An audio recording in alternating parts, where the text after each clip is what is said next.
persone che a volte un po' timido manifestano sempre un grande cuore, una grande disponibilità a risolvere i problemi.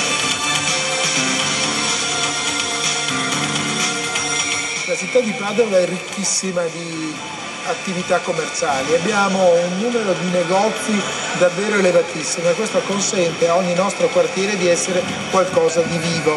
Questo tessuto naturalmente va difeso perché è un tessuto che è molto facilmente aggredibile, per esempio i centri commerciali tendono a danneggiarlo enormemente.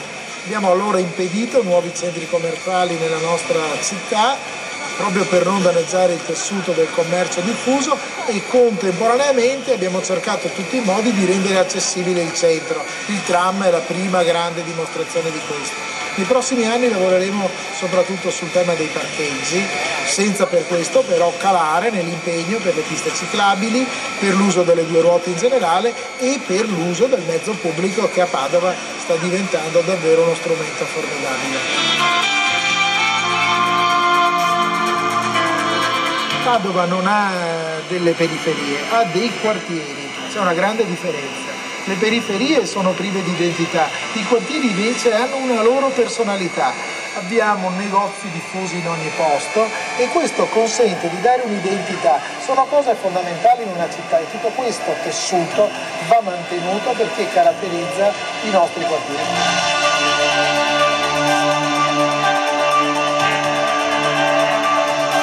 Con l'arrivo della modernità e dello sviluppo hanno chiuso tutta una serie di attività che chiamiamo antichi mestieri, che esistono ancora nel tessuto urbano, soprattutto nel tessuto del centro.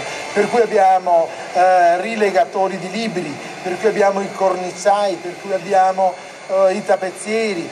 Queste antiche attività devono essere tutelate, vanno aiutate, perché anche queste rappresentano una ricchezza cittadina.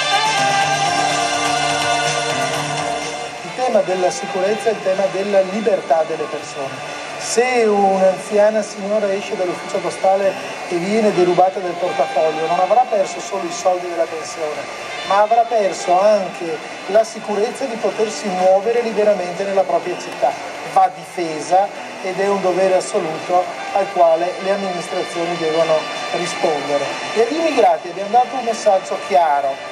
Hai dei diritti, te li riconosciamo, ma hai anche dei doveri e delle regole, le devi rispettare. Questo consente di guardare i temi della sicurezza e dell'immigrazione, lo dico ai padovani in modo molto netto, come un problema che si risolve anche in prospettiva.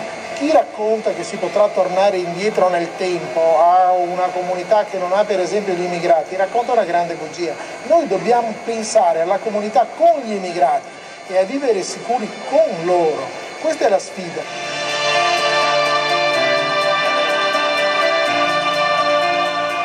La politica ambientale ha dimostrato di essere anche una fonte di economia, una fonte di risorse e ha dimostrato di avere la possibilità di produrre ricchezza. L'esempio più noto che tutti conoscono è quello del fotovoltaico. Attorno al fotovoltaico, Padova tra l'altro è una capitale del fotovoltaico, è cresciuta un'economia, ma sono molti altri campi in cui questo può avvenire.